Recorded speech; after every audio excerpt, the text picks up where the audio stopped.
vamos a comenzar este curso. No tenemos plan de curso. Tengo un video de un ministerio muy bueno que se dedica a hacer síntesis de los libros de la Biblia para que podamos comprenderlos. Cuando tenemos una síntesis de un libro de la Biblia, cuando tenemos un resumen que hace un bosquejo de los tópicos principales de un libro, entonces nosotros podemos comprender con claridad ese libro. Normalmente cuando venimos a clase yo les doy un plan de curso. Algunos no le hacen caso al plan de curso, pero los que de verdad vienen a estudiar leen el plan de curso, porque el plan de curso es una herramienta para acercarnos al libro, comprenderlo, desmenuzarlo, ¿cierto? A veces un libro así, sin divisiones ni subdivisiones, no lo podemos entender, no lo podemos digerir, pero cuando el libro se divide, se bosqueja y se hace un análisis de cada temática del libro, pues es más fácil. Entonces siempre les doy un plan de curso. Esta vez no les voy a dar un plan de curso porque el manejo que le vamos a dar a este libro es diferente. Y le vamos a dar un manejo diferente, ¿para qué? Para que la clase no se ponga tediosa. ¿Por qué? Porque el libro es tedioso. Sí, el libro es tedioso. ¿Por qué? Porque es un manual de instrucciones, de unos procedimientos y de unos rituales que nosotros ya no hacemos, es decir, que nosotros nunca hemos hecho. Si nosotros estuviésemos en el campo de acción ejecutando el manual, fuera mucho más interesante, mucho más fácil de comprender, tuviera un mayor significado. Pero el libro del Levítico es un manual que Dios le da al pueblo de Israel para cómo acercarse a él, acerca de los rituales, acerca de las ofrendas, acerca de los sacrificios, acerca de las leyes ceremoniales, acerca de las leyes civiles, acerca de las leyes morales, acerca del sacerdocio en sí, acerca de las fiestas judías. Entonces, no son un libro que tenga una narrativa como tal de una historia que nosotros podamos traer a nuestra mente y de pronto vivir en nuestra imaginación. No podemos hacer eso con el libro, sino que son una cantidad de instrucciones que vamos siguiendo y entre más vemos que van siguiendo las instrucciones, que muchas se repiten porque es un procedimiento, por lo menos los procedimientos de los sacrificios son procedimientos muy similares para cada sacrificio, para cada animal, para cada caso, para cada oferente. Entonces, hacer un estudio exegético de versículo por versículo, como normalmente lo acostumbramos a hacer en esta escuela, no es pedagógico. No es fácil, es de pronto contraproducente. Entonces, lo que vamos a hacer es que vamos a sacar los temas y vamos a hacer un estudio temático del libro. Y vamos a sacar los temas principales, los temas fundamentales que maneja el libro, y ustedes se van a dar cuenta que el libro es una joya, que el libro es un tesoro, que lo habíamos despreciado, que lo habíamos ignorado, que no tenemos una actitud correcta hacia el libro. Entonces eso es lo que queremos. Por eso los felicito por haber tomado la decisión de hacer este curso, porque han confiado en que de verdad vamos a ver una materia que, si la vemos bien, va a cambiar nuestra perspectiva de culto, nuestra perspectiva de adoración. Una de las luchas más difíciles, cuando uno está liderando al pueblo de Dios, es que entiendan qué es adoración. Si uno se presenta ante un pueblo que no conoce a Dios y tiene que dirigirlo en adoración, ¿cómo adora a Dios si no tiene un conocimiento de Dios? No hay reverencia, no hay respeto, no hay quebrantamiento, no hay puntualidad, no hay seriedad, no hay entrega, no hay nada. ¿Pero por qué? Porque es un grosero, porque es un antipático, porque no conoce a Dios. Porque no conoce a Dios. Entonces el propósito del libro es que conozcamos al Dios que adoramos y que conozcamos sobre todo cómo debe ser adorado ese Dios. Cómo debe ser adorado. Y si bien nosotros vamos a encontrar unas formas que ya no están vigentes, unas formas como unos sacrificios que ya no están vigentes porque Jesucristo los cumplió todos, nosotros sí vamos a encontrar las actitudes correctas Vamos a encontrar la reverencia que no tenemos, la reverencia que no se nos enseña en las congregaciones. Nosotros vamos a las congregaciones o cuando vamos a otras congregaciones y vemos el escándalo, la bulla, la irreverencia, nadie hace caso, hay personas chateando, se está exponiendo la palabra de Dios y hay personas hablando en el celular, al uno le dan ganas de ir al baño, el otro toma agua como si estuviéramos en un picnic. La otra se jala el pelo así y lo echa para atrás. No hay nada de reverencia, malas costumbres, mala educación, lo que ustedes lo quieran llamar, pero hay de fondo una falta de conocimiento de Dios y por eso no nos comportamos como es debido delante del culto o delante de Dios. El apóstol Pablo le escribió a Timoteo una carta y él dice que esa carta la escribe para que sepas cómo conducirte en medio de la iglesia, en medio de la casa de Dios, que es columna y baluarte de la verdad. Hay instrucciones de cómo te debes conducir en la iglesia. Yo creo que todos los que estamos aquí tenemos años de estar en el Evangelio, son pocos los nuevos que deciden estudiar la Biblia así, pero son unas formas de conducta que son aprendidas. ¿Por qué? Porque nos han permitido comportarnos así, porque hay un concepto equivocado del amor y porque no hay un concepto claro de la santidad de Dios, de la reverencia de Dios. Entonces, vamos a mirar en primera instancia un video, Proyecto Biblia, un ministerio espectacular que se ha perfeccionado, se ha especializado en hacer bosquejos de la Biblia animados, resúmenes de los libros de la Biblia animados, de una manera increíble. Él los hace de manera espectacular, de hecho lo vamos a ver ahora, qué bosquejo tan espectacular. Y para los que nos leemos la Biblia todos los años, hay un grupo de personas escaso, pero se lee la Biblia todos los años. Cuando llegamos al Levítico empezamos como a titubear, como que ay, ya llegó la cosa, se puso difícil. Bueno, eso no va a volver a pasar.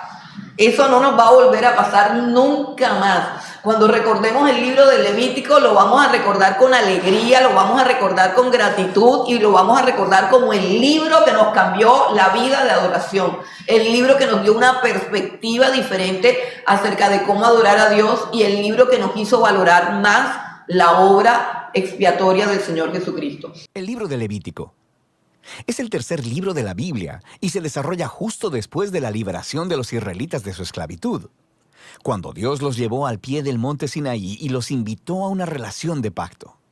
Ahora, ellos rápidamente se habían rebelado y quebrantado ese pacto, y Dios quería que su gloriosa presencia viniera y viviera justo en medio de Israel mediante su tabernáculo. Pero el pecado de Israel ha dañado la relación. Así que al final del libro anterior, Éxodo, Moisés, como representante de Israel, no podía siquiera entrar a la presencia de Dios en la tienda. El libro de Levítico inicia recordándonos este problema fundamental. Dice, el Señor llamó a Moisés desde la tienda. Así que la pregunta es, ¿cómo puede Israel en su condición de pecado y egoísmo ser reconciliado con este Dios santo? De eso se trata este libro, sobre cómo Dios, en su gracia, está proveyendo un camino para que un pueblo pecaminoso y corrupto pueda vivir en su santa presencia. Ahora, detengámonos un momento y exploremos esta importante idea de que Dios es santo. Este concepto es fundamental para entender este libro. La palabra santo significa estar apartado o ser único. Y en la Biblia, Dios está apartado de todas las cosas por su rol único, como creador de todo, como el autor de la vida misma. Así que si Dios es santo, entonces el espacio alrededor de Dios también es santo. Está lleno de su bondad, vida, pureza y justicia. Así que si Israel, injusto y pecaminoso, quiere vivir en la presencia santa de Dios, ellos también deben volverse santos. Su pecado debe ser enfrentado, y por eso tenemos el libro de Levítico. Ahora, el libro tiene un diseño asombrosamente simétrico. Explora las tres maneras principales en que Dios ayuda a Israel para que pueda vivir en su presencia. Las secciones externas son descripciones de rituales que Israel debía practicar en la presencia santa de Dios. Las siguientes secciones internas se enfocan en el rol de los sacerdotes de Israel como mediadores entre Dios e Israel. Y dentro de eso hay dos secciones que se enfocan en la pureza de Israel. Y luego, justo en el centro del libro, hay un ritual clave, el día de la expiación, el cual provee unidad a todo el libro.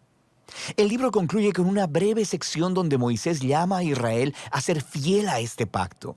Vamos a profundizar en el contenido del libro. La primera sección explora los 5 tipos principales de sacrificios rituales que Israel debía llevar a cabo. 2 de ellos eran maneras de cómo un israelita podía dar las gracias a Dios al ofrecerle de vuelta un obsequio simbólico de lo que Él le había dado primero. Los otros 3 sacrificios eran diferentes maneras de pedirle perdón a Dios. Así que aquí el israelita ofrecería la sangre de un animal mientras confiesa que su pecado ha aumentado el mal y la muerte en el mundo bueno de Dios. Pero Dios, en lugar de destruir a esta persona, por supuesto que quiere perdonarla. Así que el animal muere simbólicamente en su lugar y hace expiación, lo que significa que cubre su pecado. De manera que a través de estos rituales, los israelitas eran constantemente recordados de la gracia de Dios, pero también de su justicia y de la seriedad de su propia maldad y las consecuencias.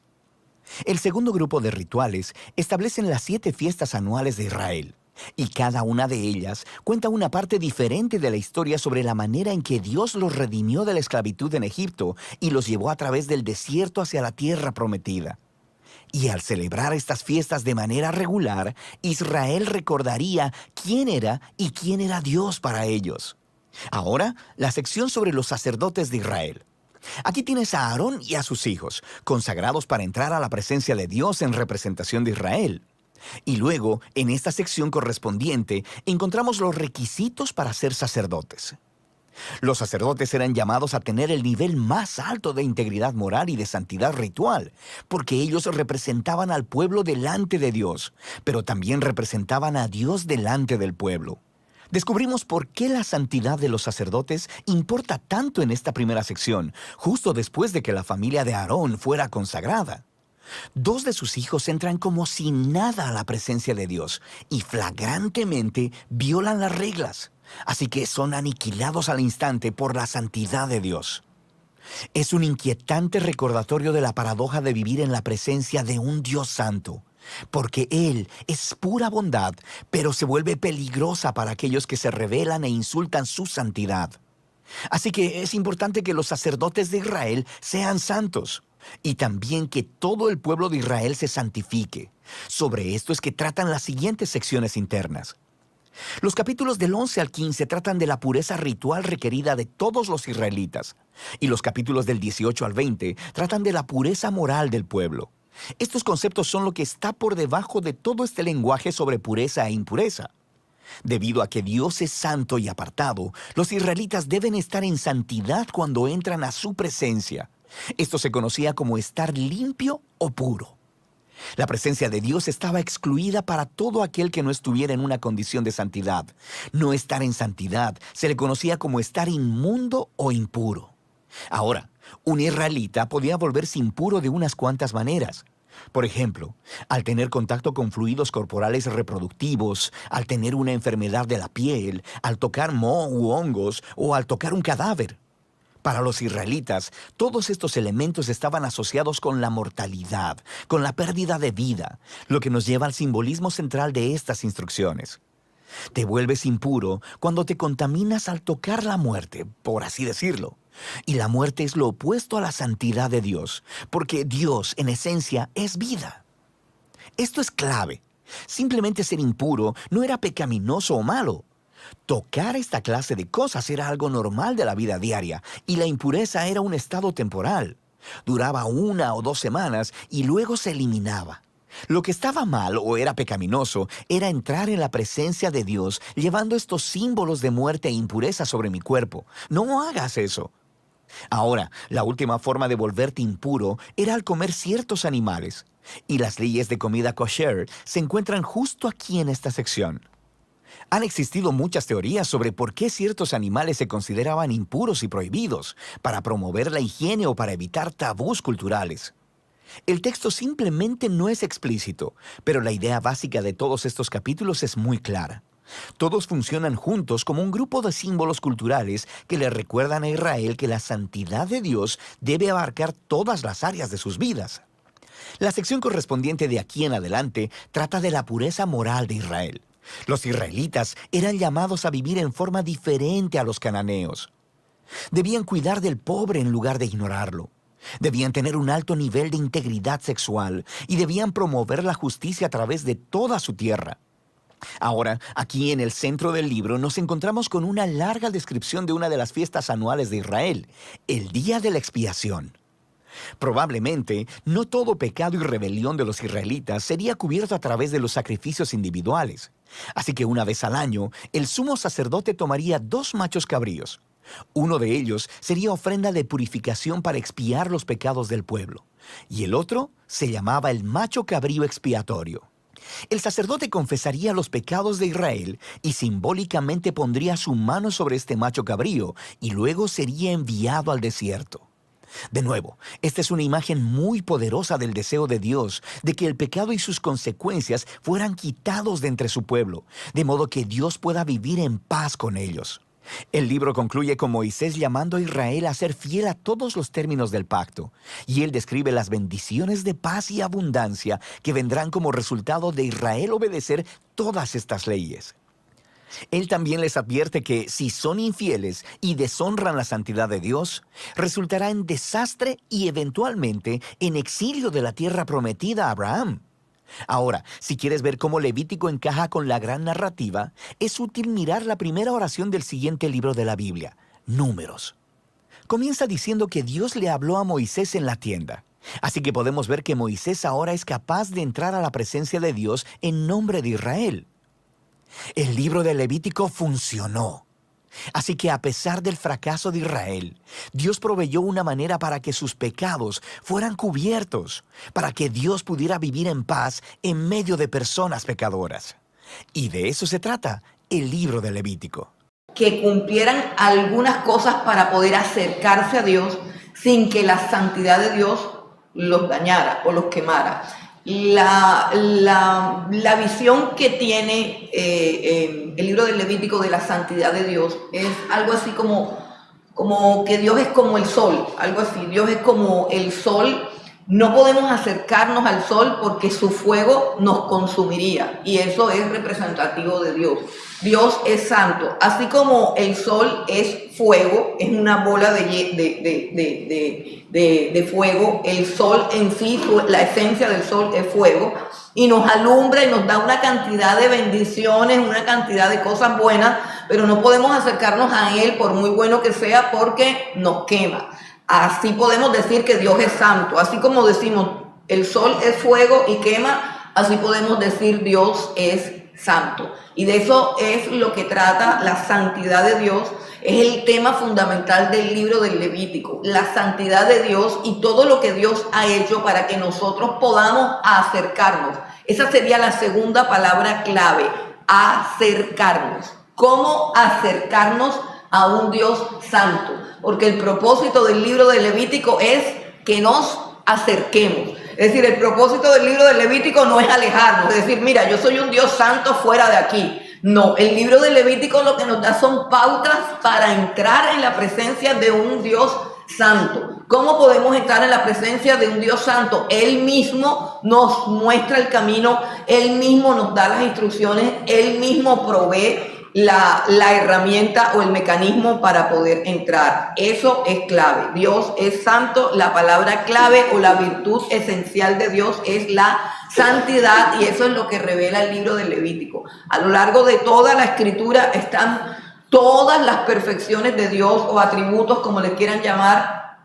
Todas, pero solamente una perfección de Dios se repite 3 veces y es santo, santo, santo. Es decir, que todos los otros atributos hacen parte de la santidad. La santidad de Dios es su esencia, es su naturaleza, y eso nos debe quedar claro. Es decir, y todo lo que Dios ha hecho, la obra del Señor Jesucristo no está diseñada para que nos olvidemos de que Él es santo y nos volvamos así como folclóricos y profanos porque hay la gracia y la gracia. O sea, la gracia no es argumento para olvidarnos de la santidad de Dios. No, la gracia es la manera como Dios permite que podamos participar de esa santidad. Entonces, el libro del Levítico como tal es supremamente apasionante porque habla de un Dios santo que quiere que nos acerquemos a Él. Cuando termina, una de las cosas más bonitas del bosquejo, si lo recuerdan, es que cuando termina el libro del Éxodo, que es anterior al Levítico, ustedes saben que el Levítico es el tercer libro del Pentateuco y realmente dentro de la Torá el Pentateuco es un solo libro que está dividido en cinco capítulos, por así decirlo, que es Génesis, Éxodo, Levítico, Número y Deuteronomio, pero es un libro completo y hay una secuencia de una temática. Entonces, por ejemplo, el libro del Éxodo termina diciendo que Moisés, en el versículo 35 del capítulo 40 del Éxodo, dice que Moisés no podía entrar en el tabernáculo. Moisés no podía entrar en el tabernáculo. Y es algo interesante porque todo el libro del Éxodo trata o responde a los interrogantes de a quién debemos adorar y dónde lo debemos adorar. Esos son dos interrogantes que responde el libro del Éxodo. ¿A quién debemos adorar? Y Dios se revela en el Éxodo como el gran yo soy, como el Yahweh, el tetragramatón que nosotros conocemos, que yo soy el que soy, que lo traducen los hebreos como el eterno. ¿A quién debemos adorar? A ese Dios que se ha revelado en su omnipotencia, en su soberanía, en su grandeza, en su poder, en su capacidad para redimir. Recuerdan que, por ejemplo, en el capítulo 20, cuando da los mandamientos, dice: yo soy Jehová tu Dios que te sacó de tierra de esclavitud de Egipto, y yo soy el que hizo esto, yo soy el que hizo lo otro. Es la revelación de a quién debemos adorar. Y la segunda cosa que contesta el libro del Éxodo es dónde debemos adorar: el tabernáculo. La construcción del tabernáculo lleva gran parte del libro del Éxodo. Dios le dice a Moisés: mira que te mando que hagas todo exactamente como el modelo que te mostré. Moisés sube al monte Sinaí y allí Dios le da una revelación visible de cómo debe ser el santuario, donde Él se va a manifestar, donde Él va a manifestar su gloria. Y Dios le dice a Moisés que haga todo exactamente como lo que está viendo, o sea, que no haga ningún cambio. ¿Por qué? Porque realmente el tabernáculo es un modelo, es una maqueta del trono de Dios en los cielos. Eso lo dice la escritura en el libro de Hebreos. Dice que el tabernáculo es una sombra y una figura de las cosas celestiales. O sea, todo lo que hay allá arriba está representado acá abajo con una cosa que se llama el tabernáculo, que no es sino, por decirlo así, una maqueta del cielo. Y por eso tenía que ser preciso cada cosa que iba a hacer Moisés, que iba a hacer pues el pueblo de Israel y los designados por Dios para preparar todos los utensilios del tabernáculo. Ellos tenían que seguir a pie juntillas las instrucciones para que la gloria de Dios se pudiese manifestar en ese lugar. Tenía que haber una obediencia y una precisión finita a todos los detalles de lo que tenían que hacer. Entonces, aunque hicieron todo, ¿cierto? Aunque hubieran sido todo, cuando la gloria de Dios descendió sobre el lugar santísimo del tabernáculo, aunque la gloria de Dios descendió, porque evidentemente todo el tabernáculo estaba hecho a base de ¿qué? De obediencia. Todo el tabernáculo era la construcción del modelo exacto que Dios le había revelado a Moisés. Y como todo era conforme a lo que Dios había dicho, efectivamente la gloria de Dios descendió, pero era tan grande la gloria de Dios, y estamos hablando de la gloria de Dios del Antiguo Testamento, que es una revelación mucho más pequeña que la gloria de Dios revelada en el Nuevo. Pero la gloria de Dios descendió y aún así era tan grande, era tan gloriosa, esa presencia era como un fuego consumidor, que cualquiera que entrara ahí de una forma indebida iba a morir. Entonces, Moisés no podía entrar, nadie podía entrar, y allí termina el libro del Éxodo. La gloria de Dios está ahí, el templo está ahí, pero ¿cómo entramos? Entonces, cuando vamos al libro del Levítico, el libro del Levítico nos responde dos interrogantes. El primero es, ¿dónde debemos adorar? El segundo es, ¿cómo entramos? Entonces, cuando vamos al libro del Levítico, el libro del Levítico nos responde dos interrogantes. El primero es, ¿dónde debemos adorar? El segundo es, ¿cómo entramos? Entonces, cuando vamos al libro del Levítico, el libro del Levítico nos responde dos interrogantes. El primero es, cómo debemos adorar, es decir, cómo debemos entrar a ese santuario, cómo debemos adorar a ese Dios para no morir. Estamos hablando, poniéndonos en los zapatos del pueblo judío y ubicándonos en ese contexto y en ese momento histórico. Espero que lo entiendan para que después no salga alguien levantando la mano y diciéndome, pastora, pero es que ahora ya no es así. Pues todos sabemos que ya no es así. Estamos ubicándonos en el tiempo, en el contexto, porque estamos en el libro del Levítico. Entonces les pido que nos ubiquemos en el libro del Levítico y entendamos la problemática que se está viviendo en el pueblo de Israel. ¿Y para qué fue escrito el libro del Levítico? Para responder el primer interrogante, ¿cómo debemos adorar a Dios? Y Dios en el libro del Levítico nos da o le da al pueblo de Israel 3 herramientas. La primera herramienta, ¿cuál es? ¿Quién recuerda? ¿Cuál es la primera herramienta para acercarse? ¿Ah? Los sacrificios y las ofrendas. Ok, vamos a valer. Los sacrificios, las ofrendas, luego los rituales, es la segunda herramienta. Y hay otra cosa que ayuda al pueblo a estar delante de Dios. El sacerdocio, muy bien. Esas son las 3 herramientas para poder entrar en la presencia de Dios. Ahora, eso es cómo debemos adorar. La segunda pregunta es, ¿por qué debemos adorar? En esa pregunta, el libro del Levítico nos responde algo supremamente importante, hermano. Algo sencillo pero importante.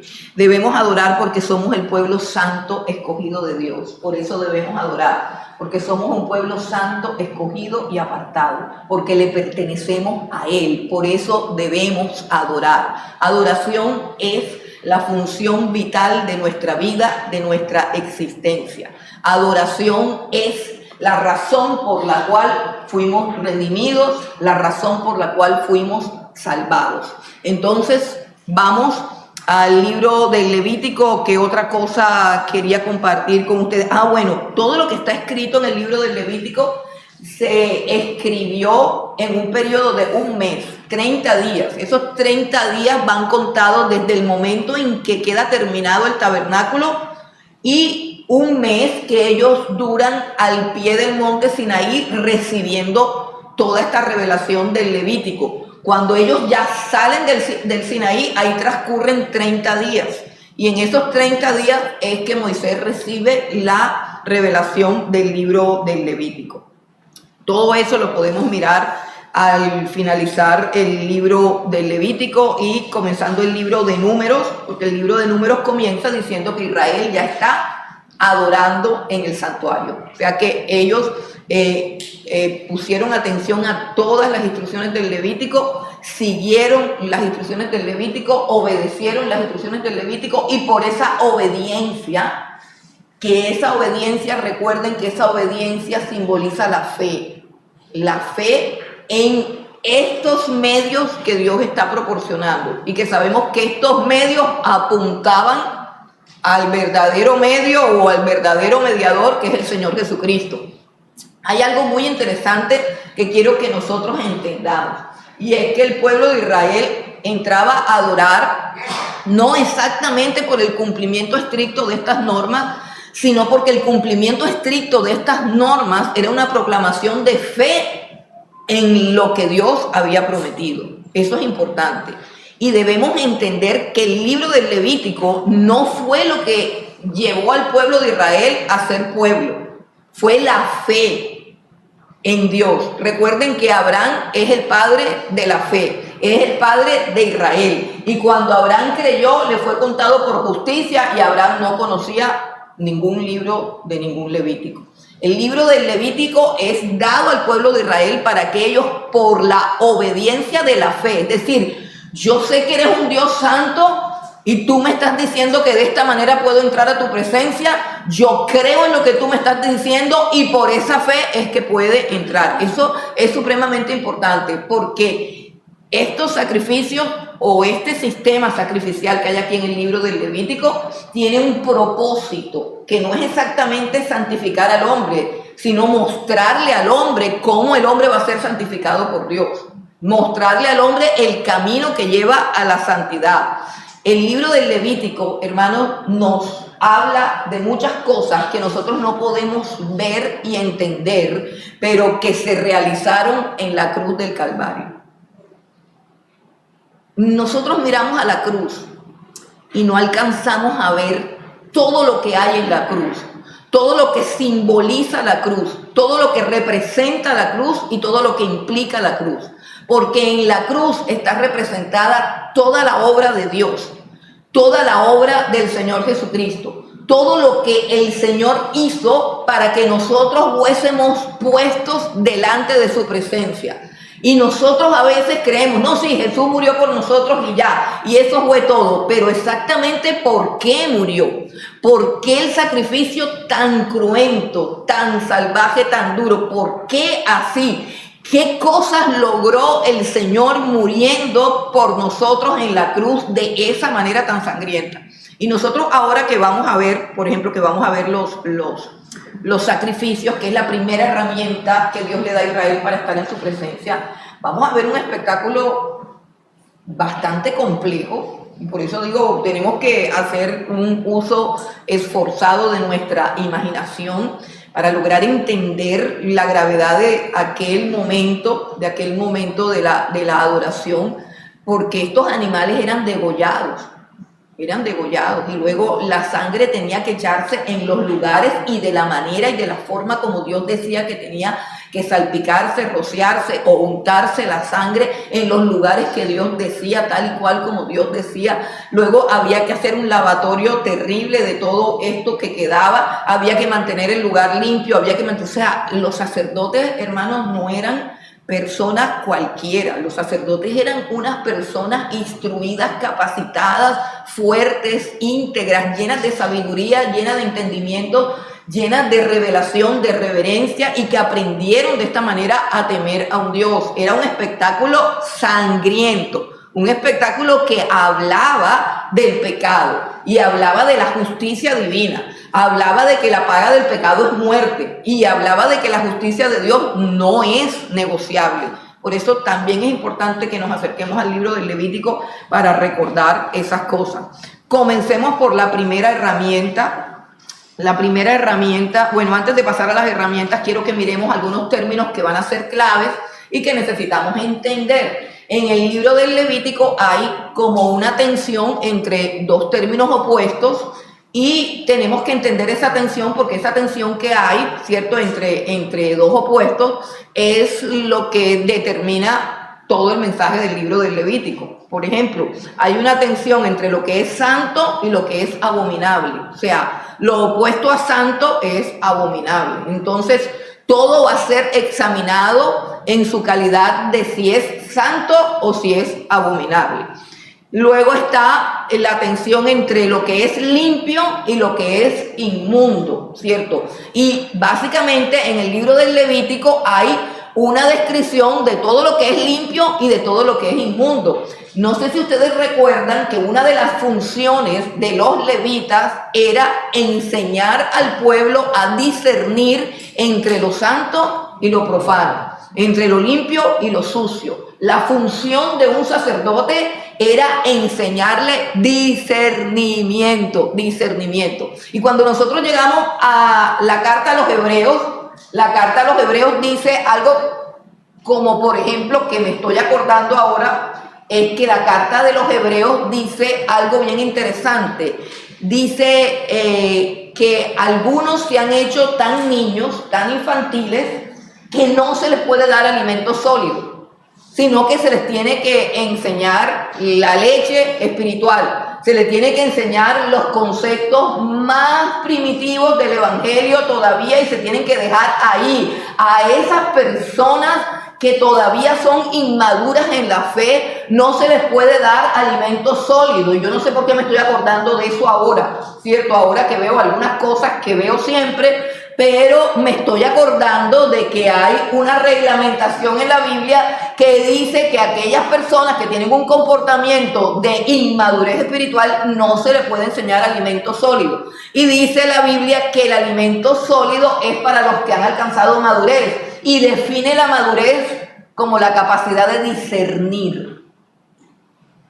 Para aquellos que por el uso tienen los sentidos ejercitados en el discernimiento del bien y del mal. La gente inmadura dice, ay, pero ¿y eso qué tiene de malo?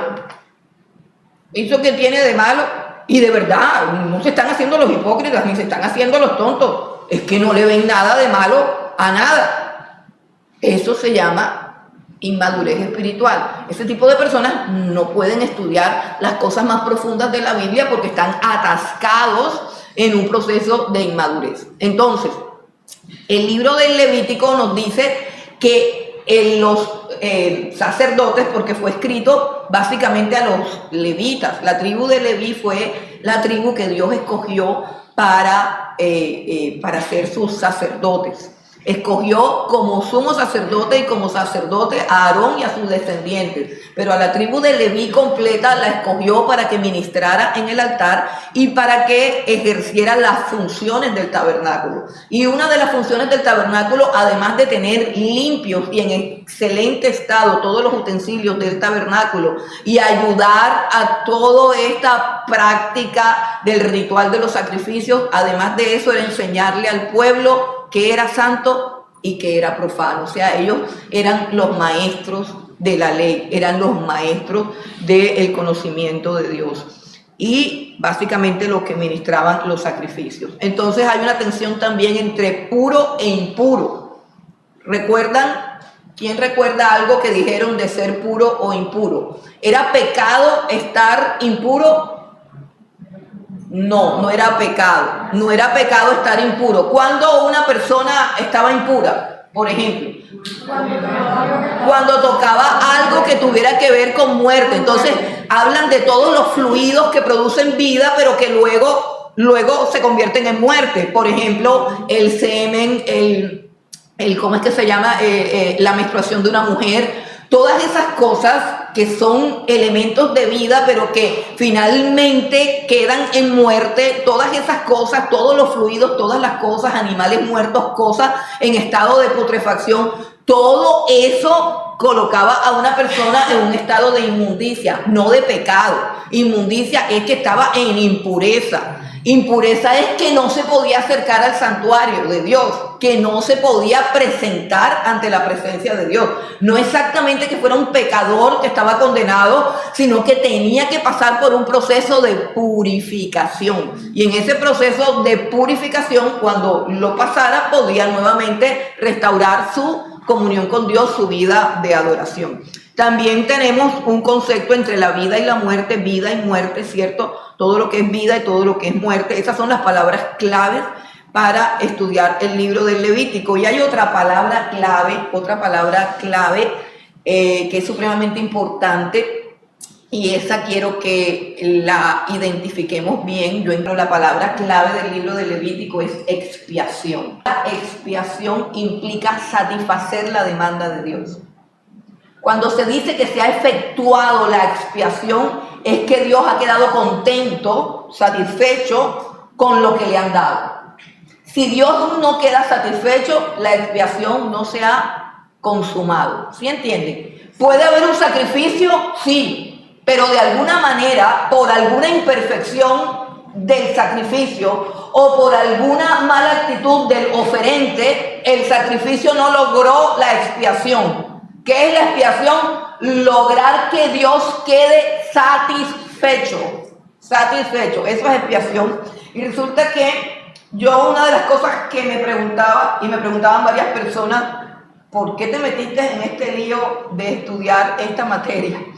Y yo decía sí, no sé, porque en algún día me tenía que meter en algún momento. Realmente jamás he dado esta materia. He leído el libro, como digo, yo todos los años lo leo y quedo pensando que ese libro algún día lo daré. Así que este es un día histórico para mi vida y para la piedra angular, el día en que decidí estudiar esto, y fue el día que Dios determinó que lo tenía que estudiar. Una definición espectacular que encontré de expiación en este libro, y dice así: la expiación cristiana se entiende como aquella satisfacción a la justicia divina hecha por los sufrimientos y la muerte de Cristo en lugar y representación de los pecadores, en virtud de la cual la misericordia perdonadora es asegurada a todos los que creen en el Evangelio. No sé si han escuchado o han leído algunos textos donde la Biblia nos dice que llegó un momento en que Dios no quería ya más sacrificios. Sacrificios y ofrendas no quisiste. Holocaustos y expiaciones por el pecado no te agradaron. Y dice Jesús, por eso aquí vengo yo, Señor, para hacer tu voluntad. Tú me preparaste cuerpo. O sea, es una parte impresionante de la expiación. Y es que todo esto fue como jugar a la expiación y mostrarnos el costo de la expiación y mostrarnos las implicaciones de la expiación y mostrarnos todo lo que necesitamos lograr para estar en la presencia de Dios y que nosotros no despreciemos todo lo que se hizo, porque lo que se hizo en la cruz del Calvario es una obra inimaginable, incontable, inapreciable, invaluable, porque se trata de satisfacer la justicia divina. Y eso ninguno de los que estamos aquí, ni todos juntos, podríamos hacerlo jamás. Jamás. ¿Cómo satisfacer la justicia divina, las demandas de santidad, pureza, integridad y perfección del carácter de Dios? ¿Cómo satisfacer todo esto y presentarme delante de Dios cada día y decirle, Padre, gracias por tu amor, por tu misericordia, te amo, Dios de los cielos? ¿Cómo puedo yo hacer eso siendo yo un vil pecador? Cuán grande es lo que Jesús hizo, que satisfizo a Dios. Nada de lo que hay en este libro, por muy perfecto que se ejecutara, por muy preciso que se hiciera, nada satisfizo a Dios. Hasta que llegó un momento en el libro de Isaías que Dios dice, todas esas fiestas, esas lunas nuevas, todas esas cosas las tiene aborrecida mi alma, no las puedo sufrir, no las puedo soportar porque sus manos están llenas de sangre. Vayan, arrepiéntanse, límpiense, porque, o sea, Dios dice no, nada me satisface. Y el Señor Jesús dice, yo voy a hacer lo que nadie puede hacer para que quedes satisfecho y los puedas aceptar y los puedas recibir. Las ofrendas, comencemos con las ofrendas. Y la primera ofrenda que tenemos son los holocaustos. La segunda ofrenda son las ofrendas de cereales. Bueno, voy a dar una lista de las ofrendas. Aquí están las 5 ofrendas: holocaustos, ofrendas de cereales, ofrendas de paz es la tercera ofrenda. Ofrenda por el pecado es la cuarta ofrenda, y la quinta es ofrenda por la culpa. El que las memorice, le regalo el librito, el que las memorice de aquí a que se termine la clase. La primera es el holocausto, la segunda es la de cereales, la tercera es la ofrenda de paz, la cuarta es la ofrenda por el pecado y la quinta es la ofrenda por la culpa. Entonces arranquemos con la primera, que es el holocausto. No vamos a leer todo, pero quiero leer la primera, que es como un modelo de todas las demás. Hay luego unas variaciones, pero la primera es la básica. La primera ofrenda es el holocausto. Entonces, ¿hay lector? Sí, tenemos lector y está con todas las pilas puestas hoy. Capítulo 1 del libro del Levítico hasta el versículo 7. Llamó Jehová a Moisés y habló con él desde el tabernáculo de reunión diciendo: habla a los hijos de Israel y diles: cuando alguno de entre vosotros ofrece ofrenda a Jehová de ganado, vacuno o ovejuno, haréis vuestra ofrenda. Si su ofrenda fuera holocausto vacuno, macho sin defecto, lo ofrecerá. De su voluntad lo ofrecerá a la puerta del tabernáculo de reunión delante de Jehová. Y pondrá su mano sobre la cabeza del holocausto, y será aceptado para expiación suya. Entonces degollará el becerro en la presencia de Jehová, y los sacerdotes, hijos de Aarón, ofrecerán la sangre y la rociarán alrededor sobre el altar, el cual está a la puerta del tabernáculo de reunión.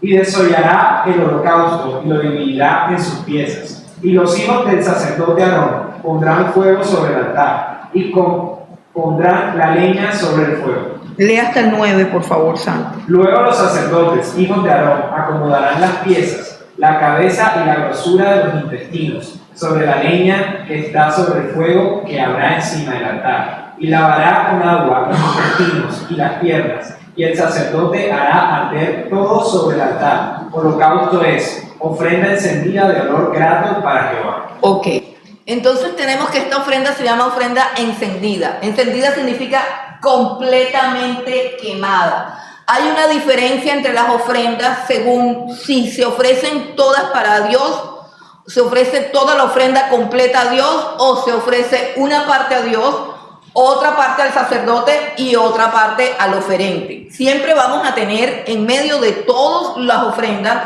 en medio de todos los sacrificios, vamos a tener, digamos que varios o tres sujetos. Los sujetos son, número uno, Dios, que es a quien se le ofrece la ofrenda. Número dos, los sacerdotes, que son los que ayudan al ofrecimiento de la ofrenda. Y número tres, el oferente, o sea, el que trae el animalito, el que tiene el problema o el que tiene el deseo. Recuerden que en el resumen vimos que algunas ofrendas eran para pedir perdón y otras ofrendas eran para decir gracias. Ya. Esta es una ofrenda de consagración. ¿Qué tenía que traer un macho sin defecto? Podía ser de las vacas, de las ovejas, o si era muy pobre, de las aves. El animal tenía que ser degollado, tenía que ser enteramente quemado. No se tomaba nada ni para el oferente ni para los sacerdotes. ¿Qué significa esta ofrenda? Entrega total y completa. Entrega total y completa. ¿Qué está hablando Dios a través de esta ofrenda? ¿Está hablando claro o está hablando embolatado? Está hablando claro, ¿cierto? ¿Qué necesitamos para descifrar el mensaje que Dios nos está dando con esta ofrenda? Nada. El mensaje que Dios nos da con esta ofrenda es: quiero toda tu vida consagrada a mí, toda tu vida, es lo que yo quiero. Pero hay algo importante, y es que esta ofrenda era voluntaria, voluntaria. Versículo 3, si su ofrenda fuere holocausto vacuno macho sin defecto, lo ofrecerá de su voluntad. Por eso es que hay personas que se rinden por completo a Dios y hay otras que le entregan a Dios pedazos de su vida, áreas de su vida, pero lo que es peor, algunos le entregan las sobras de su vida. Y Dios está diciendo a través de esta ofrenda: si tú quieres ofrecerme algo que sea grato, algo que me agrade a mí, ofrece toda tu vida, conságrate por completo, que no queden áreas de tu vida que no estén rendidas a Dios.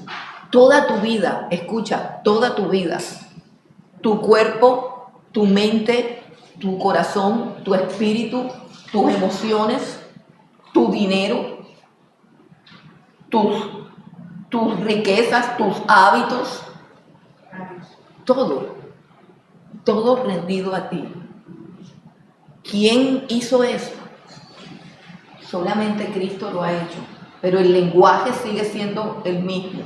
El llamado de Dios sigue siendo el mismo. No quiero gente que se entrega a medias. Quiero gente que se entregue por completo, por completo. Rendición total. Eso es voluntario, ¿cierto? No te va a obligar Dios. Por eso es que encontramos en la iglesia personas que dan lo mínimo. Lo mínimo. El dominguero clásico. El dominguero clásico que da lo mínimo. Lo mínimo. Y hay personas que se rinden ante Dios, se entregan. Y eso no significa que tiene que estar metida en la iglesia para que se... No, significa que toda tu vida está rendida a Dios. Que si haces negocios, los haces delante de la presencia de Dios. Que si vives en tu casa, que si pasas el día en tu casa, lo vives delante de la presencia de Dios. Que todo lo que tienes, todo lo que posees, aún lo que te quitan, aún lo que te sucede, todo es ofrecido en adoración a Dios. adoración, adoración. De eso es que habla el holocausto, de adoración. Podía ser una oveja, podía ser una vaca, pero el asunto es que tenía que ser perfecto. Había una exigencia, macho sin defecto. Tenía que ser macho y tenía que ser sin defecto. No podría venir un animal con ningún defecto porque entonces no era aceptable a Dios. Bueno, continuemos con la segunda ofrenda, que es la ofrenda de cereales.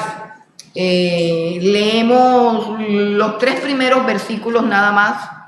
Cuando alguna persona ofreciere oblación a Jehová, su ofrenda será flor de harina, sobre la cual echará aceite y pondrá sobre ella incienso, y la traerá a los sacerdotes, hijos de Aarón, y de ello tomará el sacerdote su puño lleno de la flor de harina y del aceite, con todo el incienso, y lo hará arder sobre el altar para el memorial. Ofrenda encendida es de olor grato a Jehová, y lo que resta de la ofrenda será de Aarón y de sus hijos. Es cosa santísima de las ofrendas que se queman para Jehová. Ok, entonces aquí tenemos la ofrenda de cereales y dice que de esos cereales dice flor de harina. La flor de harina era un tipo de harina muchísimo más fina, muchísimo más refinada, muchísimo más pura, que tenía como una textura más delicada, más suave, o sea, como harina premium, por decirlo en términos de nuestros días, una harina especial de la mejor categoría, de la mejor clase. Ok, eso era la ofrenda, flor de harina. Era una ofrenda que básicamente era un lenguaje de dedicarle los primeros frutos de la cosecha a Dios. O sea, dedicarle a Dios lo que Él nos daba. Era una ofrenda de gratitud, era una ofrenda de alabanza, era también una ofrenda voluntaria, por supuesto, pero también era una ofrenda que Dios, escuchen bien este concepto, que Dios le regalaba, porque las ofrendas son todas de Dios. La ofrenda la trae el oferente y es para Dios. Y Dios es el que decide con quién la comparte. Oigan esto porque es importante el concepto a la hora de ofrendar y a la hora de diezmar. Usted debe de tener en cuenta algo, y es que los diezmos y las ofrendas son de Dios. Son de Dios. Y Dios decide compartirlos con quien quiere. Es decir, en el caso de las ofrendas, el holocausto no lo comparte con nadie, es algo exclusivo, y eso implica el darle el primer lugar a Dios, en que Dios entienda que para ti Dios ocupa el primer lugar y que es exclusivo tu afecto hacia Dios, es algo que solamente le dedicas a Él. Entonces eso tiene que ver con la exclusividad, pero en cuanto a la ofrenda de los cereales, Dios determinó que una parte fuera para sostener a los levitas, o sea, que una parte de esa ofrenda que se le daba a Él, Dios se la regalaba a los levitas. Eso es importante, ¿por qué? Porque muchas veces las personas se vuelven un poco tacañas y dicen, ay, yo no voy a dar dinero en tal iglesia porque es que ese pastor se come las ofrendas, o esa pastora se gasta la plata en yo no sé qué cosa, o no sé qué. Miren, eso no es problema suyo. Eso, si la pastora o el pastor se están, como dice mi hija, se están mecateando los diezmos y se están yendo quién sabe para dónde con esa plata, juicio vendrá sobre ellos. Dios sabrá qué hacer con ellos. Si lo están administrando mal, pues Dios verá qué hace con ellos. Pero es Dios el que toma esos diezmos y se los regala a los levitas. Entonces, ¿qué es lo que pide Dios? Usted lo trae. O sea, Dios dice, cuando quieran adorarme con ofrenda de cereales, traigan los cereales. Y de esta parte es para los levitas y se acabó. Ahora, que hubo abusos, que hay abusos, que siempre hay abusos, sí, pero repito, eso no le concierne al oferente. El oferente obedecía y traía. Y Dios esa ofrenda la recibía como suya. Que quién se quedaba con ella después o cómo la repartían, eso es otra cosa, pero Dios la recibía como quien se la da a ella. Y cada vez que usted da una ofrenda con ese concepto, es decir, porque es que el asunto es usted que tiene en mente cuando da, cuando diezma, cuando ofrenda, usted que tiene en mente, ay, que me vea el pastor, para que sepan que yo aquí traigo billete, que yo aquí traigo plata. Vea, ya vio que yo hice una consignación. Por supuesto que ahora mismo con la DIAN, escuche, ahora mismo con la DIAN que nos tiene aquí del cuello a todos los pastores, a la DIAN hay que decirle de dónde salió hasta el último peso. Así que usted tiene que llenar el sobre y decir que usted, Juanchito Pérez, es el que está trayendo esa plata para acá. Porque si no, nosotros, ¿qué vamos a decirle a la DIAN que se mete en todo? Entonces, el asunto es que usted tiene que tener claro que esa ofrenda se la está dando a Dios, porque Dios sí la está recibiendo. Sí la está recibiendo, pero Dios no necesita plata, por supuesto. Dios no necesita dinero. Dios lo que necesita es obediencia y adoración, porque para eso nos creó y para eso nos redimió. Eso es lo que Él quiere ver. Entonces, en las ofrendas de los cereales, los levitas, los sacerdotes, disfrutaban de esta ofrenda, o sea, de esta harina. Ok, bueno, pasemos a la tercera ofrenda. Bueno, esta ofrenda, antes de que pasemos allá, ¿sí?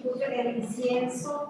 Ah, ok, es que la palabra, ok, sí, la palabra incienso para nosotros es algo, para mí es algo espantoso, ¿cierto? Unas cosas horrorosas que queman en la Semana Santa y intoxican toda la cuadra, la manzana o la ciudad, y uno no sabe como para qué lugar irse que no huela incienso. Bueno, es que el problema no lo tiene la Biblia, el problema lo tiene la religión tradicional, que se inventó un incienso en contra de lo que dice la palabra, que ese incienso nadie lo puede reproducir porque, vea, dice, será cortado. Eso es lo que dice. El incienso es una palabra para perfume. Así que, básicamente, la mejor palabra para definirlo es perfume. Y nada tiene que ver, ni ningún parecido tiene al olor espantoso que despiden las maderas esas, ese poco de cosas que venden que parecen más un ritual de brujería que cualquier otra cosa.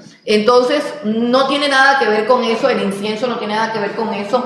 El incienso es un perfume que ellos preparaban, ¿cierto? Y que al quemarse despedía ¿qué? Pues un olor a perfume, un olor grato, y simbolizaba que eso subía a la presencia de Dios y que Dios se sentía agradado por esa ofrenda. Entonces, la harina iba mezclada con aceite y con incienso, y a la hora de quemarse, pues se perfumaba eso. Ustedes nunca han pasado por una panadería y les ha dado como rabia que el pan sea malo, ¿verdad? Uno recuerda, oye, pero qué rico huele, pero qué malo es. O sea, ¿a cuántos le cae mal el pan? A mí me cae mal el pan, pero tengo un problema en el olfato que no puedo sentir olor a pan. Ese para mí es el olor, ese y el del café, hermano. Esos son los mejores olores que hay en toda la tierra. El olor a café y el olor a pan caliente saliendo del horno. Entonces imagínense ese pan ahora así y ese olor subiendo, algo exquisito de verdad. Bueno, otra de las cosas de las ofrendas de cereales es que la ofrenda de cereal era como un ritual de gratitud por la prosperidad y la abundancia. Era un ritual que mostraba, Dios nos ha bendecido, porque prácticamente tenía que ver con ¿qué? Con la cosecha de grano, la cosecha de trigo, la cosecha, todas las cosechas. Entonces era un ritual de mucha alegría, de mucha gratitud, de mucha celebración. No sé si ustedes recuerdan el libro del profeta Joel, que comienza hablando de que desapareció del altar la ofrenda y la libación. La ofrenda y la libación. La ofrenda se refería al grano, o sea, a la harina o la flor de harina que venía en la gavilla, y la libación se refería a lo que se vertía, o sea, a los líquidos, en este caso el aceite de oliva. Y todas esas cosas tenían que ver con ¿qué? Con la cosecha, o sea, el aceite de oliva tenía que ver con los grandes árboles, olivares que había, que ellos eran una empresa que también producía mucho aceite de oliva, y la harina tenía que ver con la cosecha de todos los cereales. Entonces, cuando eso desaparece, es porque hay un juicio de parte de Dios, es porque Israel ha pecado, y en el libro de Joel dice que la tierra se lamenta porque básicamente desapareció del altar de Dios la ofrenda y la libación, es decir, que la tierra se secó, que vino hambruna, que vino la langosta y devoró todas las cosechas, de tal manera que no había ni cómo adorar a Dios. Entonces esa representación tiene que ver con esto, con la ofrenda de cereales establecida en el libro del Levítico. A la tercera ofrenda, que se llaman las ofrendas de paz, capítulo 3, y leemos del 1 al 5. Santi. Si su ofrenda fuere sacrificio de paz, si hubiere de ofrecerla de ganado vacuno, sea macho o hembra, sin defecto la ofrecerá delante de Jehová. Pondrá su mano sobre la cabeza de su ofrenda y la degollará a la puerta del tabernáculo de reunión. Y los sacerdotes, hijos de Aarón, rociarán su sangre sobre el altar alrededor. Luego ofrecerá del sacrificio de paz, como ofrenda encendida a Jehová, la grosura que cubre los intestinos y toda la grosura que está sobre las entrañas, y los 2 riñones y la grosura que está sobre ellos, y sobre los ijares, y con los riñones quitará la grosura de los intestinos que está sobre el hígado. Y los hijos de Aarón harán arder esto en el altar, sobre el holocausto, que estará sobre la leña que habrá encima del fuego.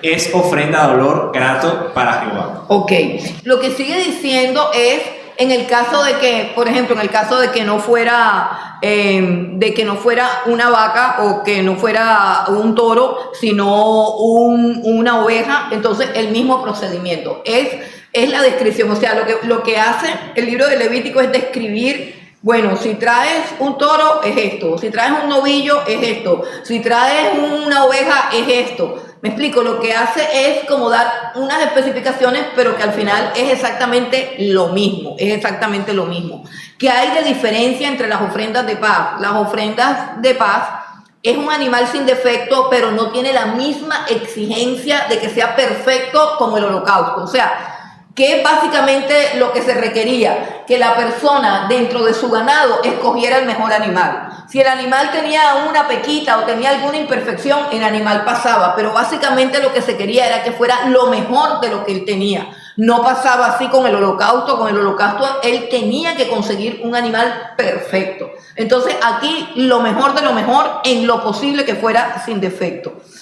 Y podía ser hembra, no tenía que ser macho, o sea, podía ser una vaquita. Macho o hembra, no importaba, sin defecto en lo posible, que fuera voluntaria. ¿Por qué voluntaria? Porque es una ofrenda de paz. Es una ofrenda de paz que básicamente lo que dice esta ofrenda es: quiero tener comunión contigo, quiero tener intimidad contigo, deseo de comunión, deseo de gratitud, deseo de acercarme a Dios. Esa es la ofrenda de paz. De estas ofrendas, como es una ofrenda de comunión, miren qué lindo, yo encuentro como una representación aquí, porque dice que es una ofrenda de comunión, y esta ofrenda sí se repartía entre Dios, los sacerdotes y el oferente. O sea, todos los que participaban de este ritual de ofrendas de paz podían comer de esta ofrenda. Porque era una ofrenda de comunión, era una ofrenda que decía: quiero cercanía con Dios, pero también quiero cercanía con el pueblo de Dios. Entonces, es una ofrenda supremamente bonita, supremamente hermosa, donde todos disfrutaban de esta ofrenda. Yo me imagino que los sacerdotes deseaban mucho que vinieran ofrendas de paz, porque ellos eran bendecidos con estas ofrendas de paz o ofrendas de comunión. Bueno, esta viene a ser la tercera ofrenda. Ahora vienen las ofrendas más complejas. Esta del capítulo 4 es la ofrenda por el pecado. Aquí ya no hay una ofrenda voluntaria, aquí ya hay una ofrenda obligatoria. ¿Por qué? Porque hay un pecado. Si alguien pecaba, estaba obligado, le tocaba ofrecer esta ofrenda, este sacrificio por el pecado. No era negociable, no era voluntario, era obligatorio. Entonces vamos a leer rápidamente el capítulo 4, Santi, una vez más, del 1 al... Este es más complicado, vamos a leer hasta el 6 nada más. Habló Jehová a Moisés diciendo: habla a los hijos de Israel y diles: cuando alguna persona pecare por yerro en alguno de los mandamientos de Jehová sobre cosas que no se han de hacer, e hiciere alguna de ellas, si el sacerdote ungido pecare según el pecado del pueblo, ofrecerá a Jehová por su pecado que habrá cometido un becerro sin defecto para expiación. Traerá el becerro a la puerta del tabernáculo de reunión delante de Jehová, y pondrá su mano sobre la cabeza del becerro, y lo degollará delante de Jehová. Y el sacerdote ungido tomará de la sangre del becerro, y la traerá al tabernáculo de reunión, Y mojará el sacerdote su dedo en la sangre, y rociará de aquella sangre 7 veces delante de Jehová, hacia el velo del santuario. Ok, listo, perfecto. Bueno, esta ofrenda es un poco más complicada, porque habla, en algunas Biblias dice, por lo menos en esta dice pecados por yerro, y en otras dice pecados, no recuerdo la palabra, no sé si alguien tiene una Biblia que diga que eran pecados como tiene una palabra, como un pecado que no era mi intención hacerlo. Es básicamente esa la idea. El pecado por yerro es el pecado que se comete sin saber, el pecado que se comete ignorando que se está cometiendo un pecado. Se puede decir que es pecar por ignorancia. Nosotros en nuestra mente, en nuestro sistema penal, decimos, si yo no sabía, no es pecado. Ay, pero si yo no sabía. ¿Cierto? Y dice, ay, pero yo ¿qué iba a saber? Niño, pero me pisaste. Ay, pero yo no te vi. Niño, pero me empujaste. Sí, pero es que yo no te vi. Es que tú te atravesaste. Es que yo lo hice sin querer. Nosotros tenemos un concepto de que si hacemos algo malo sin querer, no hay culpa. ¿Cierto? Pero en la abogacía no. Por eso. Exacto, muy bien. En derecho no es así porque exactamente. Pero nosotros en términos así dice, ay, eso fue sin culpa. No, mire, nosotros tenemos un problema que sale a relucir siempre que pasa algo. Siempre que pasa algo sale a relucir que en vano hemos estudiado la Biblia por 20 años. En vano nos congregamos. En vano nos convertimos, hermano, sí, hermano, en vano. ¿Por qué? Porque cuando pasa algo, lo primero que decimos, yo no sabía. Tenemos una capacidad para excusarnos. Y esa capacidad para excusarnos es grave porque nos incapacita para recibir perdón. Escuche bien. La Biblia enseña, y aquí está diciendo Luz Noelia que el derecho también lo enseña, yo lo sé, el derecho también lo enseña, que no importa que lo hayas hecho sin querer, el problema es que lo hiciste. Y si tú hiciste algo que es malo o que afectó a alguien, pero pensemos solamente en la calidad moral del hecho, hiciste algo que es malo, llegaste tarde, pero tú no sabías que aquí no se podía llegar tarde. Es más, vamos a suponer que usted se vuela la escuadra. Mi hijo cuando estaba aprendiendo a manejar, bueno, ya él sabía manejar, pero usted sabe, tenía como 2 meses de manejar, se voló un pare, porque había un árbol que en su frondosidad había echado todo su ramaje arriba del pare. Y como él no estaba experto en eso, ¡pum!, se voló la escuadra, se le atravesó un taxi, el taxi quedó como un acordeón así, y el señor adentro quedó vivo, gracias a Dios. Él se quedó mirando así y detrás del árbol descubrió que había un pare. Ya usted se puede imaginar el resto. ¿Usted cree que ese árbol me iba a salvar a mí de la platica que tuve que pagar? No. Lo tuve que... mi hermano, tuvimos que hacer... Por aquí no está Donaldo. Hicimos el taxi nuevo, ¿cierto, Donaldo? Me tocó hacer el taxi de nuevo, hermano. Y el árbol estaba ahí. Y el árbol siguió ahí. Pero tuvimos que pagar. Usted puede cometer una infracción, un pecado, ofender a alguien, maltratar a alguien, hacer lo que sea sin querer, pero eso no lo excusa de que es culpable. Cuando te des cuenta, ¿por qué? Porque en ese estado de cosas, una persona podía sentarse en una silla donde se sentó un muerto. No, pero ahí se murió Pachito y tiene como media hora de haberse muerto y él se murió en la silla.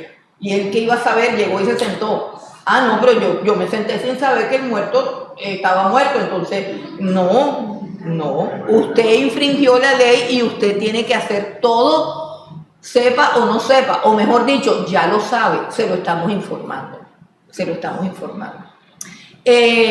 Pecados como el que leyó Isidorita, esa parte, dice, si alguno sabe algo y lo calla. ¿Usted sabe cómo le dicen a las personas que hablan cuando ven que algo está malo? Los sapos. Pues la gente que hace lo malo tiene sapos. Los que hacen lo malo, ¿cierto? Ese es un término acuñado por los narcotraficantes, por los sicarios, por las personas que hacen lo malo. No le diga sapo nunca a nadie. No le diga sapo nunca a nadie, porque cuando una persona dice que o denuncia algo, está haciendo delante de Dios lo correcto. Vaya enterándose de que la ley no es como usted cree, la ley es como Dios dice. Repito, si a usted lo sorprenden con las manos en la masa y alguien dice, está pasando esto, este señor se está robando esto, este señor está haciendo eso, usted no está sapeando, usted está haciendo lo correcto. Entonces saque esa palabra de su léxico, porque eso no es correcto, ¿sí? La persona tenía que llegar con su animal y decir, vengo a ofrecer holocausto, vengo a ofrecer, ¿cómo es que se llama? Una ofrenda por la culpa, vengo a ofrecer una ofrenda de cereal, ¿cierto? Ahora, en el día de la Pascua y en el día de la expiación se ofrecían unas ofrendas, en la fiesta se ofrecían unas ofrendas, eso lo vamos a estudiar después. Estamos viendo la clasificación de cada ofrenda, nada más. Pecado es no decir que algo está, no, pero yo no lo estaba haciendo, yo no me voy a meter, no, ese es tu idea de lo justo, ese es tu código moral. Ojo, mi código moral no es el código de Dios. Mi código moral no es el código de Dios. Si nosotros entendemos que Dios es un Dios santo, tenemos que aprender en qué consiste su santidad, no suponerla o idealizarla. Yo no puedo decir acerca de Dios, a mí me parece, yo creo, yo supongo. No, yo cuando hablo de Dios tengo que citar la revelación de Dios, porque si no estoy haciendo una presunción, y una presunción grave porque es una blasfemia en contra de una deidad que es real, y yo estoy presumiendo algo acerca de Dios. Por eso nunca hables acerca. Yo pienso que Dios al final y al cabo nos va a perdonar a todos. O yo lo que creo es que Dios al final, nunca hables así. Ese es un hablado muy coloquial, y sobre todo de las iglesias que no están fundamentadas en la Biblia para conocer a Dios, sino que conocen a Dios a partir de las visiones que tiene el pastor. Entonces, cuando tenemos un Dios de puras visiones, de puros sueños, de puras revelaciones extrabíblicas, nos imaginamos a un Dios que no es como realmente Él se ha revelado, y terminamos con un código moral diferente al código de Dios. Y justificamos cosas que están condenadas en la Biblia. ¿Por qué? Porque no nos damos a la tarea de ver qué es justicia y qué es santidad. La justicia es una parte de la santidad de Dios, es un rasgo de la santidad de Dios. La santidad de Dios es un todo, es la esencia global de Dios, pero la justicia es una parte de su carácter, y esa justicia se revela aquí cuando Él está diciendo, cuando alguno se quede callado, cuando alguno toque algo inmundo sin darse cuenta, cuando alguno de todos modos infringió una ley, infringió un mandamiento, de todos modos es culpable y tiene que pagar. Así de sencillo, y pensemos en que eso no ha cambiado. Que esa obra la haga Cristo en la cruz del Calvario es una cosa, pero que Dios cambie con respecto a esas cosas, Dios nunca cambia. La ley es inmutable, por eso debo conocerla para reemplazar mis códigos morales permisivos y acomodados, como que, pero a mí no me parece, pero yo ni cuenta me di, Así es. pero yo no siento, esa no fue mi intención. No importa tu intención. Lo que importa es el daño hecho. Una de las cosas que enseña la Biblia es considerar al otro. Y uno de los problemas más graves que nosotros tenemos en nuestra sociedad es una cosa que está súper de moda en psicología, que se llama el narcisismo. ¿Ustedes saben lo que es el narcisismo? Es la personalidad de los hombres y mujeres de los últimos tiempos. Narcisistas significa que se aman a sí mismos, amadores de sí mismos. Anda, pero si eso es lo que nos enseña la psicología, sí, hasta el mismo evangelio adulterado nos enseña a amarnos a nosotros mismos, y la Biblia dice que el peligro de estos tiempos es porque los hombres se aman a sí mismos. En el amor a mí mismo yo no puedo contemplar el daño que le hago al otro. La Biblia dice que debemos considerar a los demás como superiores a nosotros mismos, para que tengamos el mismo sentir que tuvo Jesús. O sea, que la manera como Jesús piensa cuando se relaciona, el Jesús hecho hombre, cuando se relaciona con el otro, es que el otro es más importante. Y de ese pensamiento es que vino su sacrificio para limpiarnos y servirnos a nosotros. Luego dice, tú debes pensar de esa manera. Cuando yo pienso en el otro, yo no digo, ay, qué pena, yo ni cuenta me di, yo no sabía, no fue mi intención. No es, de verdad te pisé y te dolió. Sí, yo no la quise pisar, pero la pisé y le está doliendo. Y eso es lo que importa. Yo tengo que pedirle perdón y tengo que revisar para ver si la pisé muy duro. Y si le partí el dedo, tengo que pagar la fractura. Y si la hice sentir mal, tengo que pedirle perdón.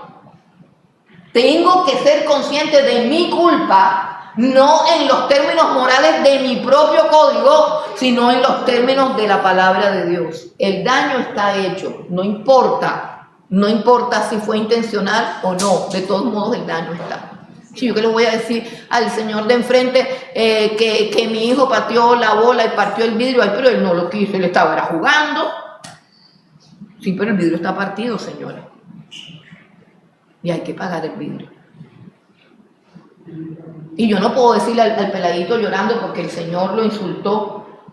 Ay, pobrecito papito, es que ese señor es un amargado. No, yo he visto mamás que hacen eso. Cogen al peladito, no te preocupes papito, que te voy a llevar para el parque para que juegues sin que ese señor amargado te insulte. No. Si, oiga, ¿usted cómo le va a tirar la bola? Es que yo no quería. No importa, ya cayó.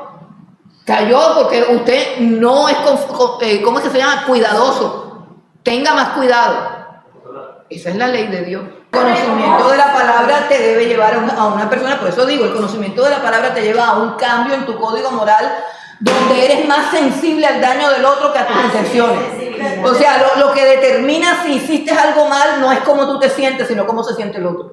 Sí, así Ya, es muy fácil, yo digo, ay no, yo tengo mi carácter, yo no lo quise insultar, yo nada más le dije la verdad, hermano, yo soy así, yo soy de carácter fuerte, yo dije, ay no, pero a mí me ha tocado aprender que miércoles no debí decirle eso, perdóname, discúlpame, mira, lo que pasa es que eso cuesta trabajo, pero yo lo entiendo a la luz de la palabra, no a la luz de lo que yo creo. Lo que yo creo es que, yo no tengo la culpa, pero la palabra de Dios dice otra cosa. La ofrenda por el pecado es esa, y era diferente si lo acometía el sacerdote, o si lo cometía toda la congregación, o si lo cometía un jefe, o si lo cometía una persona cualquiera. Lo más grave es que lo cometiera el sacerdote o que lo cometiera toda la congregación. Es decir, que una congregación entera, es decir, el pueblo de Israel entero podía estar fallando con respecto a una cosa, y entonces la purificación tenía que ser más fuerte, la sangre tenía que llegar más adentro, al velo del santuario. Si era solamente un gobernante, la sangre podía llegar al altar del holocausto, que es el que está al principio. Vamos a la última, porque tenemos que terminar acá.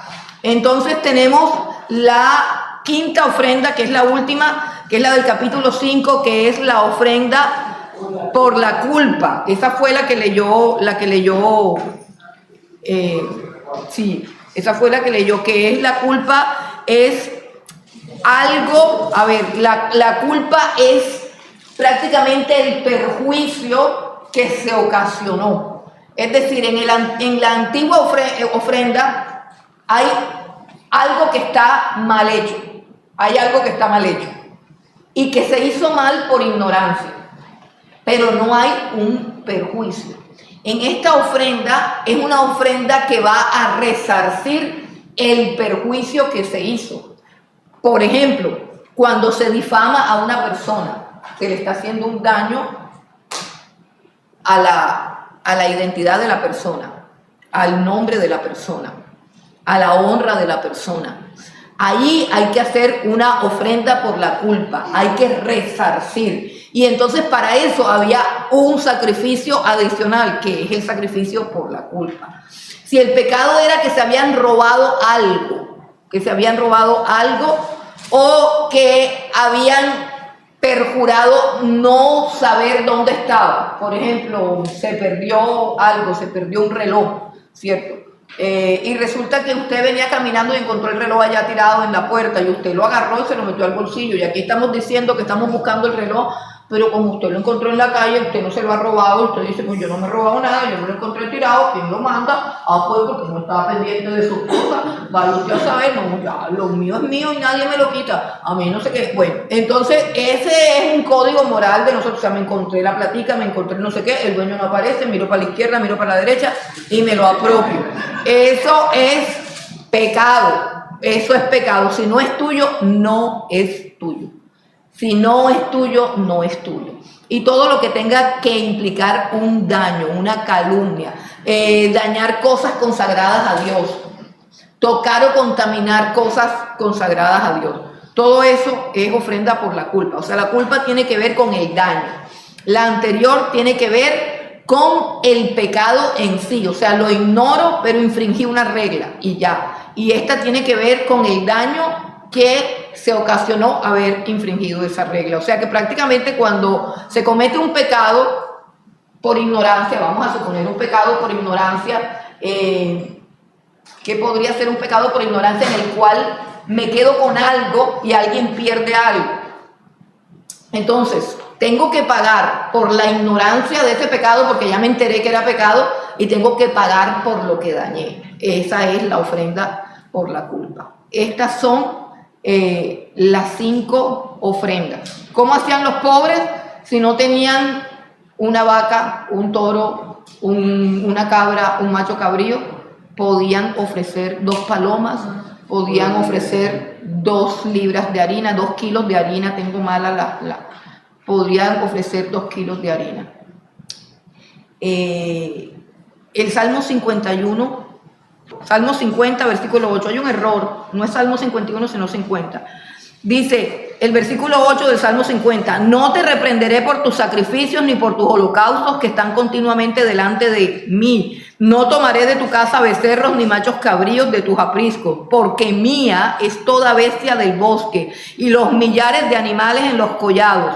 Conozco todas las aves de los montes y todo lo que se mueve en los campos me pertenece. Si yo tuviera hambre, no te lo diría a ti, porque mío es el mundo y su plenitud. ¿He de comer yo carne de toros o de beber sangre de machos cabríos? Sacrifica a Dios alabanza y paga tus votos al Altísimo. Invócame en el día de la angustia, te libraré y tú me honrarás. ¿Cuál era el propósito de Dios? ¿Dios quería estas vacas? ¿Dios quería estos animales? No. Dios lo que pedía era obediencia, adoración, enseñarnos por una parte la generosidad de el dar, del poder dar, porque Dios no cogía a una persona y decía, no, si tú tienes un pecado por la culpa, me tienes que traer un becerro y ves a ver de dónde lo buscas, y ves a ver de dónde lo sacas.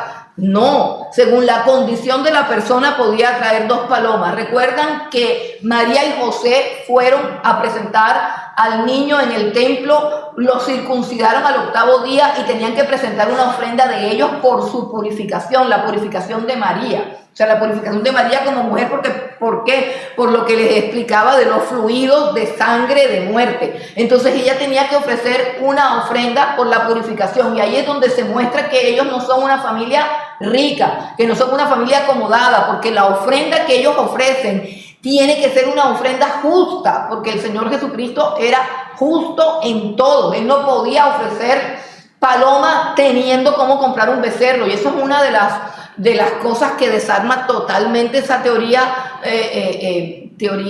falsa o doctrina falsa de la prosperidad, diciendo que Cristo o que la familia de Jesucristo era rica cuando ellos eran pobres, por eso ofrecieron esta ofrenda. ¿Cuál era el propósito? Número 1, enseñarnos a dar, enseñar a entregar, enseñar al pueblo a ser generoso. La adoración es dar, hermanos, la adoración no es reclamar. La adoración no consiste en venir a ver para ver qué es lo que hay aquí. La adoración consiste en venir a traer. Tienes que traer tu corazón contrito y humillado. Tienes que traer ofrenda que has preparado libre y voluntariamente para Dios, si es que Él te ha bendecido y te ha prosperado, o si tú estás consciente de que todo lo que tienes te lo da Él. Eso lo tienes que arreglar tú en tu casa. Tú no tienes que esperar aquí que nadie te venga a sacar nada. Tú tienes que venir como un adorador, trayendo lo mejor de tu vida, lo mejor de tu actitud, lo mejor de tu corazón, traerlo a Dios.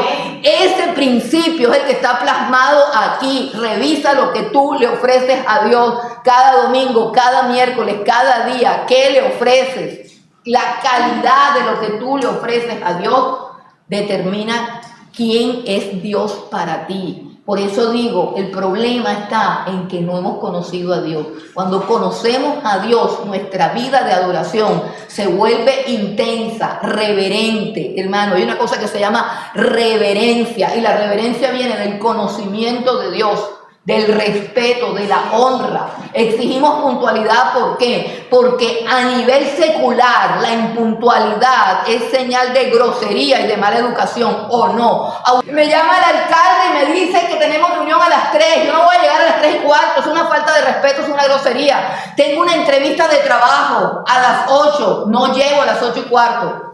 Eso es una grosería, eso es una mala educación. Y no estoy hablando de los que tienen problemas, de los que tuvieron un accidente, estoy hablando de las personas que sistemáticamente le faltan el respeto a Dios. Esta es la congregación de Dios. Este es el lugar donde le ofrecemos lo que Él es digno. Y cada uno de ustedes tiene que ver qué trae. Eso es allá en su casa.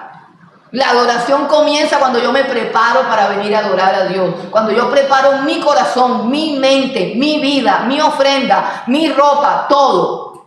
¿Por qué? Porque Él es digno, dice la palabra, de suprema alabanza, suprema adoración. El propósito de Dios no era llenar su altar de animales. Ninguno de estos animales satisfizo a Dios. Ninguno de estos animales obró la completa expiación de nuestros pecados. La única ofrenda perfecta fue la del Señor Jesucristo. Todas estas ofrendas apuntaban a lo que Dios quería. Todas estas ofrendas nos muestran lo que Dios demanda. Una santidad perfecta de corazón, de mente, de cuerpo, de actos, de pensamiento. Algo con lo que no doy, y no hay ningún animal sobre la tierra ni ganado entero que pueda suplir las demandas de Dios, que pueda satisfacer las demandas de Dios. Y por eso vino el Señor Jesucristo acá a la tierra. Terminamos esta sección con el libro de Hebreos. Vamos un momentico a Hebreos capítulo 10. Y vamos a leer algo bien importante del cumplimiento de todo este sistema sacrificial en una sola persona, nuestro Señor Jesucristo. Hebreos capítulo 10, versículo 11, dice: y ciertamente todo sacerdote está día tras día ministrando y ofreciendo muchas veces los mismos sacrificios que nunca pueden, ¿qué? Quitar los pecados. Pero Cristo, habiendo ofrecido una vez para siempre un solo sacrificio por los pecados, se ha sentado a la diestra de Dios, de ahí en adelante esperando hasta que sus enemigos sean puestos por estrado de sus pies, porque con una sola ofrenda hizo perfectos para siempre a los santificados. Hay un himno que cantábamos cuando comenzábamos nuestra congregación, y Dios dijo que no cantáramos esa música así profana, sino que cantáramos solamente himnos para que aprendiéramos a cantar con el corazón, con el pulmón, con todo. Y el himno dice: Cristo nuestra ofrenda es.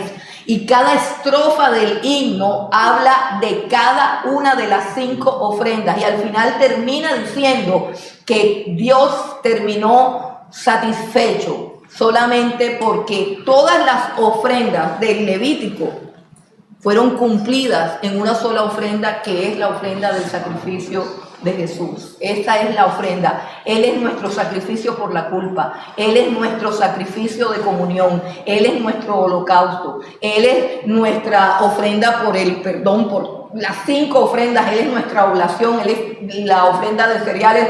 Todo eso es Cristo. Él es el que nos permite entrar confiadamente para que logremos la segunda palabra clave del libro de Levítico, que es acercarnos, para que logremos acercarnos.